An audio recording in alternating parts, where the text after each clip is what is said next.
Hey everybody, welcome back to the video on my Storytime channel. So I'm continuing reading They Shook Hands Year 1. They Shook Hands is my favorite Harry Potter fanfiction of all time. You know, I love this series. I've said that over and over again. It's my favorite one on the website. But I'll continue reading They Shook Hands, and I'm up to chapter 15 right now of They Shook Hands Year 1. Okay, let's continue. On the first day of April, Tracy came rushing into the boys' dorm room after classes. They all looked up in surprise as she collapsed against the doorframe and put on a tragic face. "The world is going to end," she cried. "What?" all the boys echoed. Tracy raised one hand and pressed the back against her forehead. She tilted her head. "Armageddon is upon us. We sit in our exams in only 8 weeks and I haven't yet begun to revise." Draco laughed loudly. "You're such a drama queen, Tracy. But it's tragic," she insisted. "We're all going to have to drop study schedules. We need to pass exams to come back next year." "Relax," Theo told her in a bored voice. We made up schedules 2 days ago. I keep track of things like this." She made a rude gesture in his direction. "Tragic," she said again. Tracy was quite right to say it was an urgent thing that exams were only 8 weeks away. Harry was inclined to agree with her, as the teacher seemed to think the students needed to study hard as well as relentlessly piled on the work. He studied fervently, trying to complete all his homework the night it was assigned and seldom succeeding. With such work piled high on their desks, the Easter holidays weren't nearly as enjoyable as Christmas time. The only real break in their schoolwork came on the last day of the holiday when the school choir had their first performance. Harry tugged nervously at the collar of his shirt. For this performance, the students wore only the uniform shirts and trousers that they customarily wore under their robes.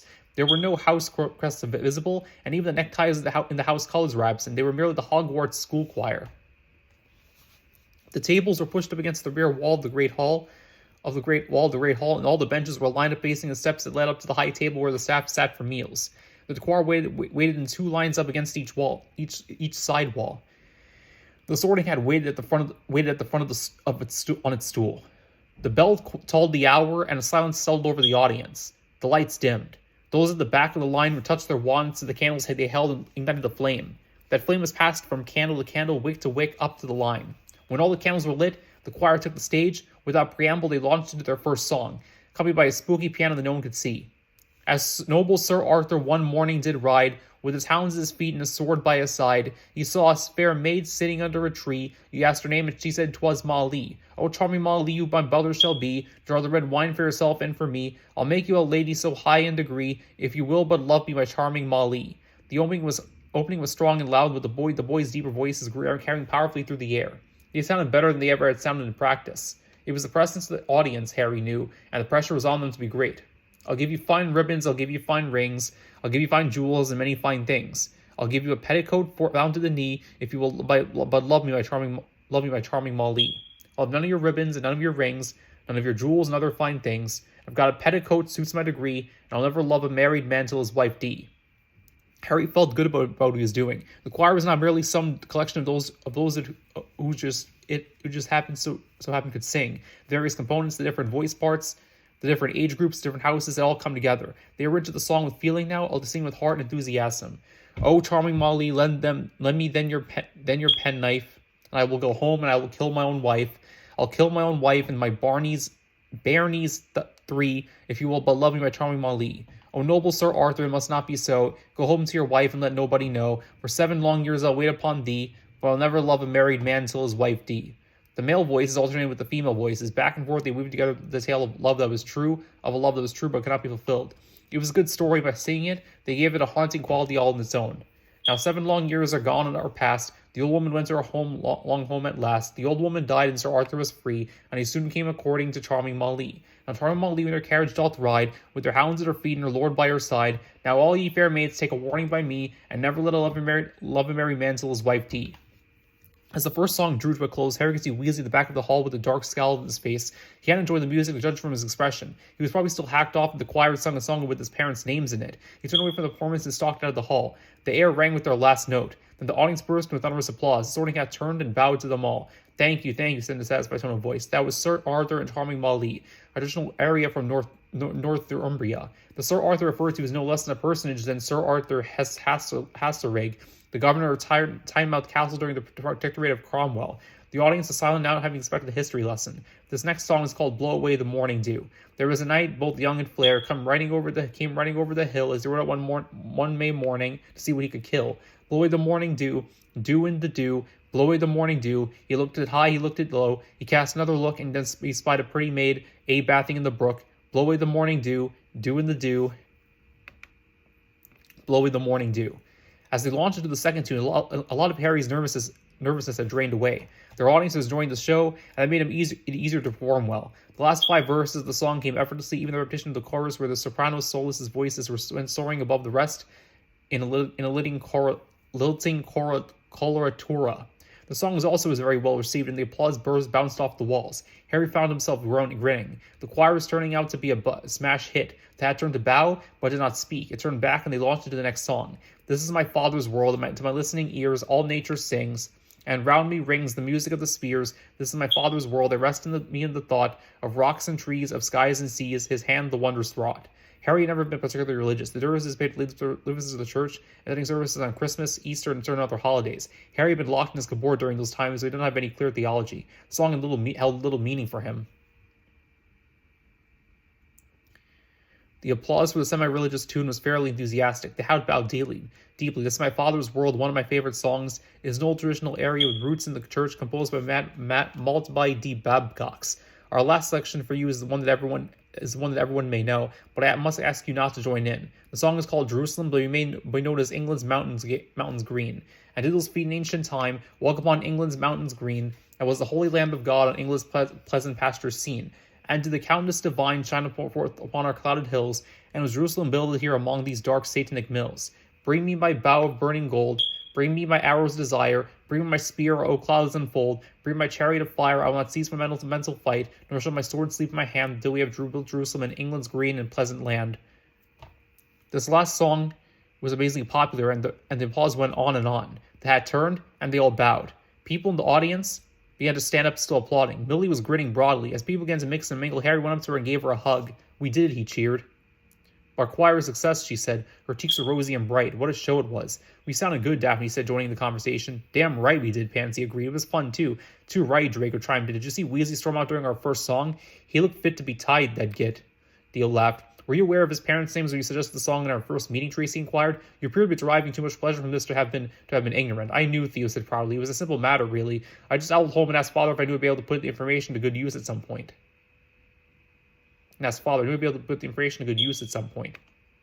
Slytherin flattened Hufflepuff in the Quidditch match some weeks later. The score was completely ridiculous, 300-30. Harry flew circles around the Hufflepuff seeker, and catching seemed the easiest thing in the world. As he flew his victory circuit of the pitch, he thumbed his nose at Weasley for the third victory, eclipsed the Quidditch Cup for Slytherin. The party in the Slytherin house that night was wild. Once again, there was a table set up for the team members. Once again, nothing was too good for them. Once again, they had every want and desire catered to. Once again, the best bits of food were served to them on silver platters. Captain Flint had Bridget Sawyer, a 5th year, and Heather Duke, a 6th year, giving him all kinds of personal attention. They held his fork and knife, feeding him as though he were a king. Harry enjoyed the festivities, though he wouldn't let anyone feed him. Tracy kept his goblet filled, Daphne kept his plate filled with food. People all around him drank, ate, and laughed a lot. Good friends had a very good time. The weather was bright and sunny the next morning, so Daphne suggested they going for a picnic. They get out of the castle to get some fresh air. Apparently, it had been a plot on her part, because several baskets were delivered right at lunchtime. They each contained enough food to feed a small army, or maybe just Crabbe and Goyle. The first years tromped outside the huge castle doors and stopped just to soak it all in. They walked to the grass right into the spot before the hill began to slope. Draco stomped his foot, and a couple of times it pronounced it adequate. Theo drew his wand and cast an indication Harry had never heard before. A right facio, there was no change to the ground that Harry could see. He threw Theo a questioning look. Drying charm, his bookish friend had said. Very practical, very useful. Works on just about anything. It's not dangerous. They spread out their blankets. Daphne opened the blanket basket and started pulling out plates, containers, and within a few minutes there was nearly as much food on the table in the great hall. Shall I be mother? Tracy asked, picking up the teapot. Harry no one objected to so she began pouring. This is a good idea, Harry said, laying on his back to stare up at the sky. Too right, agreed Theo. We've been cooped up inside so long and forgotten what the outdoors smells like. Why not look it up in the library? Pansy asked him, not bothering to sneer. She seemed half-hearted, as though her cutting remark went through force of habit. Theo growled at her, but didn't rise to her bait. The day was too nice for arguing, even for that pair. They talked in small things, avoiding all talk of classes. Harry was just listening to the Millie tell him about the time she managed to catch a muddy pig during a rainstorm when Draco stood up and called out to someone. Oi, Terry! Terry Booth, their friend from Ravenclaw, had also stepped outside for a breath of fresh air. He had very large brown eyes, a round face, and close-cropped light brown hair. Harry had only spoken to him a handful of times, but he had found him to be a pleasant sort of fellow. He was accompanied by Mandy Brocklehurst and Padma Patel. Mandy was a short but pretty girl with big black pigtails. Padma had extremely tan skin. She wasn't dark per se, but Harry grew up in an isolated area and was fascinated. He liked her dark hair, which she wore in a black and a long braid. Looks like quite the little party, Terry said, sitting down next to Tracy. Where'd you lot steal this all this from, then? My mom sent it up, Daphne told him. Nancy joined under the blanket, while Pam was sitting next to Harry. Brilliant idea, I must say, Manny complimented Daphne. The castle gets so damp and dreary sometimes. Everyone knows Padma, right? Terry asked. Everyone except Harry nodded. We haven't formally met, he spoke up. He stuck out his hand. Harry Potter. Padma's eyes grew wide momentarily, but she controlled herself well. Padma Patel, she replied in a clear voice. Nice to meet you. Likewise, Harry grinned at her. Where were you three off to? Draco inquired. Just out and about, Mandy answered. I was starting looking at my notes, decided to go stretch my legs and asked if anyone wanted to go with me. These two were just tagging along. A Ravenclaw got tired of studying, Draco observed slyly. That's like a Slytherin growing weary of purity. Padma made a face at her. Oh, we're still thinking about academics, she retorted, but we're just not chewing quills at the same time. Everyone laughed easily at that. The Slytherins shared some of their food, and about 3 different conversations started up. They said about the professors about their fellow students. Harry was pleased to learn from Padma. The Weasley acted like a prat in his other classes as well. The Ravenclaw showed history and magic with Gryffindor, and Chilton the Weasley was always running his mouth for and after, even sometimes during class. The rest of the picnic was enjoyable. Daphne had a wonderful idea. Harry was glad for the opportunity to spend some time with his other classmates. They only shared the one class. Herbology was always very busy. When the air grew colder, they packed up their basket and hastened indoors. The break in the day had been wonderful, but as Manny pointed out, there was studying to be done. When most of his work was completed, Harry put it aside. Theo was scribbling an essay for history and magic, so yes, Elon does instruct him on some of the finer points of wizard chess.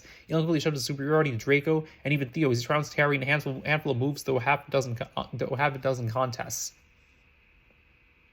Elon began teaching Harry tactics and paid careful attention. The game strategy had a fascinating appeal. His pieces, while still completely sure of his abilities as a general, had at least stopped shouting insults to him by the time Harry and Elon were done. Almost before he knew it, Draco and Theo were ushering him up to bed. You can play chess tomorrow, Theo said firmly. I'll play it myself. You need sleep, Harry, Draco agreed. Classes are bright and early tomorrow. The boys said goodnight to the girls and retired to the dormitory. Goyle yawned hugely, causing Crabbe, Theo, and Draco, and then Harry himself to yawn in progression. He kicked off his shoes, changing into his pajamas, and went to bed. The pace of the next week was exhausting. It was clear that the teachers were gearing up for the end of the year examinations. Harry and his friends stumbled out of the dungeons on Friday, completely warned by the work Professor Snape had set them to. They emerged from the dungeons alone. All the Gryffindors had been ordered to remain behind. They had planned to use the free afternoon for studying, but Harry had other ideas. After Christmas, he and Millie had never resumed their hot Friday afternoon tea with Hagrid. Now, knowing what they did about the stone, they thought they had little need to visit the man. For attempts to gather clues from studying the two suspect professors had yielded no results. Maybe it's time to go back to the well. Harry nodded. Maybe it's time to go back to the well. Harry knocked on the door of Hagrid's hut. Coming, he called out over Fang's barking. After a couple of minutes, the big man opened the door. Oh, hello there. I haven't seen you lot around here in a while. What have you been up to? Staying out of trouble, I hope. Of course, Harry said instantly. Well, don't just stand there. Come in. He sat down at Hagrid's table, and the big man poured tea, passed around a plate of cookies that Harry had mistaken for rocks. Fang, of course, went right to Millie for some petting. Haven't seen you since Christmas, Hagrid replied. How were the holidays, Harry? Very pleasant, Harry replied. All my friends sent me Christmas gifts and never gotten anything before. Those bastard Dursleys, Harry growled. I have a mind to go back there and give that fat little cousin of yours a matching set of ears for his tail. You're not supposed to do things like that, Harry admonished him. You can get into trouble. The big man sipped from a pocket flask and said nothing. A comfortable silence settled over the table. Finally, Millie spoke. Hagrid, know about the stone, she said plainly. Hagrid's face grew dark and mean for a second. Then he decided to rest his elbows on the table, putting his face in his hands. So how'd you find out? Hagrid asked him. His deep voice is muffled slightly because of his hands. I remembered Flamel's name from somewhere, but I just couldn't think of where, Harry told him. They opened up a chocolate frog and got Dumbledore on the card. He held out to show the big man. He was working out coming with his partner, Nicholas Flamel. Hagrid peered at the card. All right, so you found out who he is. I don't mean nothing. We found a book in the library under the alchemy section, Millie informed him. It was easy to find it once we knew what we were looking for. The book told us all about Flamel and the Philosopher's Stone. Hagrid's face grew dark. Hope you do not going tells tales about the school. Students aren't supposed to know about the stone. It's here because someone tried to steal it out of the Gringotts, as you probably figured it out. We didn't tell anyone, Harry assured him. We have suspicions on who's trying to steal it, Millie told him. So the Professor Snape, Professor Quirrell. That's a big finful of rubbish, Hagrid scoffed. Those two helped guard the stone. They're not about to go stealing it now, are they? So yeah, that's part 1 of reading They Shook Hands, Year 1, Chapter 15. Take care, everybody. I'll up to you guys in part 2 later.